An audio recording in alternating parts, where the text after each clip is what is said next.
The Honourable Leader of the Opposition. Mr Speaker, my question is to the Prime Minister. What new policies has he announced as Prime Minister over the last month to ensure the cost of living doesn't rise faster than wages? The Right Honourable Prime Minister. Mr Speaker, over the last month I've restated many times the government's economic program to get faster growth, higher wages and more jobs. The program is far too wide-ranging to list in one go. But for start of a 10, here's a few. Personal income tax cuts, company income tax cuts, lower taxes on savings, finding billions of dollars of savings in the public sector, capping the bureaucracy, getting government debt under control, reforming the welfare system, raising literacy and numeracy in schools, increased roading investment, upgrading the national electricity grid, streamlining and simplifying the RMA, employment law reforms, investing in... Order.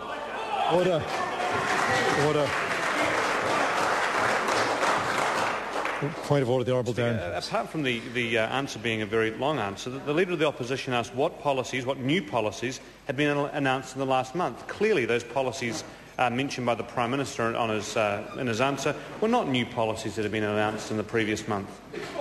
Well, one thing for sure, we'd heard enough of them anyhow, so I invite the Honourable Leader of the Opposition to ask his supplementary. Supplementary question, Mr Speaker.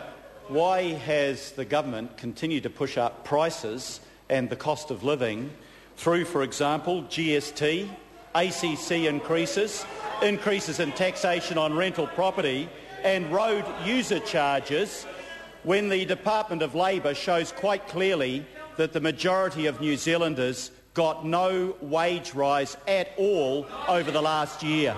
The Right Honourable Prime Minister. Mr Speaker, well, a couple of things. Firstly, the CPI rate, the inflation rate averaged under the last 9 years of a Labor government was 2.9%. Under national... Point of order, Mr Speaker. Mr Speaker, in light of the answer to the last question that didn't answer it, can I ask you to bring the Prime Minister to the specific question actually asked, which is why has the government continued to increase things like GST, road user charges, when nobody's got a wage rise? I think the member's got a legitimate point under his point of order. The answer shouldn't start with what the previous government had done when the question asks what this government is doing, and I think it's fair enough that the question should address that.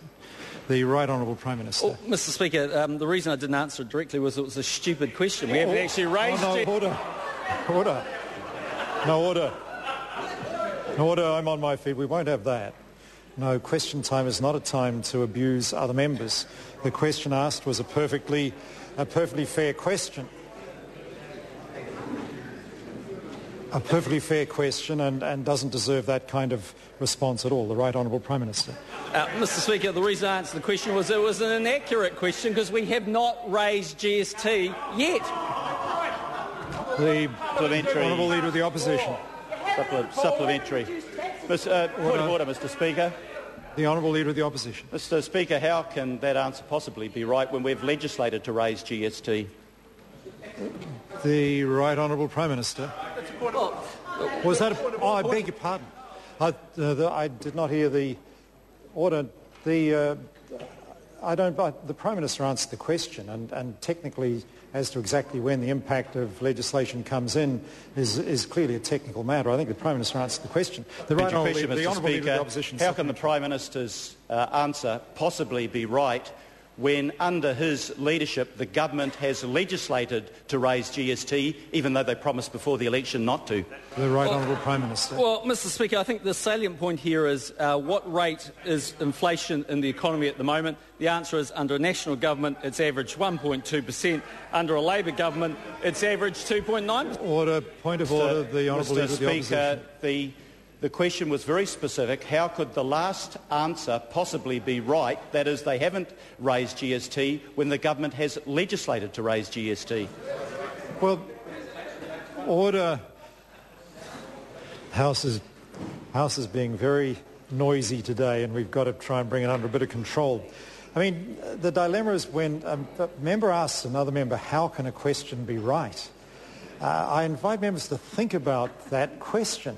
How can an answer be right? I mean, it invites a member to say a whole range of things in answering such a question because there's no one answer to how an answer can be right. The questioner is almost expressing an opinion.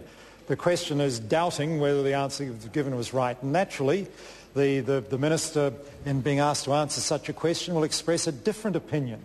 And it's something I just alert members to think about. Where questions ask for opinions, there's no way I can insist on the answer the questioner might have wanted. Asking for opinions is not actually tough questioning. And so I don't believe I can insist on a more precise answer from the Prime Minister, but I'm sure the Honourable Leader of the Opposition has further supplementaries.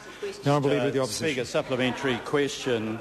How will a majority of New Zealand wage and salary earners be better off when they got no wage rise last year, but when the latest figures from Buffett and Thompson on average rent increases show that average rents have gone up in the last year by over $20 in Auckland? The Right Honourable Prime Minister. Mr Speaker, that's very simply answered with this graph, which quite clearly indicates in the 9 years that Labor was in office, real wage growth was 3%. Point of order, the Honourable Leader of the Opposition. Mr Speaker, you know well that question time is a time for accountability by the government. Therefore, this House expects that they answer specific questions when they're asked, and that question was very specific. He is now giving us a lesson in history. Order. Order. Order. No, it's no order. This occasion, the Right Honourable Prime Minister knows he should not interject while a point of order is being considered. I invite the Honourable Leader of the Opposition to reflect on his question. In his question, he contained an assertion that wages had not increased, if I recollect correctly, in the last 12 months, and asked how can people be better off when... And what the Prime Minister was about to do, as I saw what he was doing, was pointing out the pattern of real wage changes over recent years. If one looked at the graph he was holding up, it showed the pattern of real wage increases over recent years. At least that's what I could see from where I'm sitting. I'm a bit closer, so I accept easy for me to see that. And so what he was, I think, going to do was dispute the assertion in the honourable member's question about wage increases. And the Prime Minister is perfectly entitled to do that in answering the question, because he's entitled to challenge the assertion of fact in the question in answering it, because clearly he doesn't agree with that statement contained in the question. He's about to dispute it. And with the structure of a question like that, I simply come back to my fundamental point that there are some questions that are very hard to answer, but by and large, ones that seek opinions are not hard to answer. The Right Honourable Prime Minister. So, Mr Speaker, let's go back to Economics 101. Here's the graph. 21 months of a national government, real wage growth of 8.7%, 3 times what we got under a Labor government after 9 years. But let's just go into some of the individual things. Fruit and vegetables, an interesting thing, topic of debate at the moment, rose 5% on average under a Labor government, minus 6.5% under National.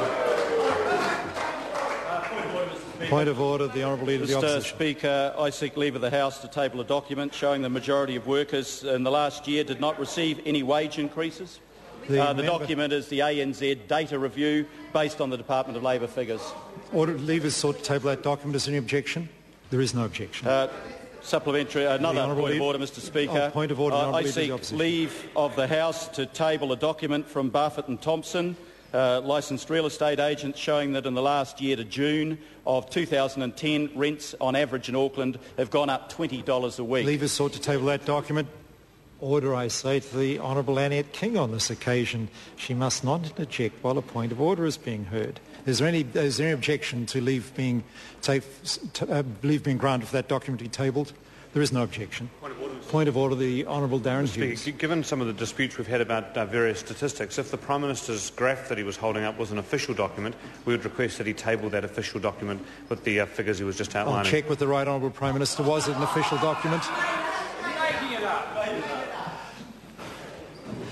Now, someone is going to take an early shower if there's not a little more courtesy shown here in the House. Let me just alert members, though, this will get serious because the House may or may not go into urgency this week. If I put someone out of the House while the House is in urgency, I'll be out for the entire period the House is under urgency. And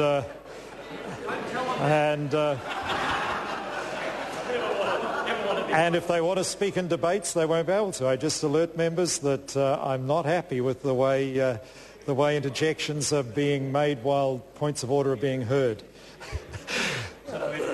Supplementary question, Honourable Leader of the Opposition. So, point of... I think you're answering...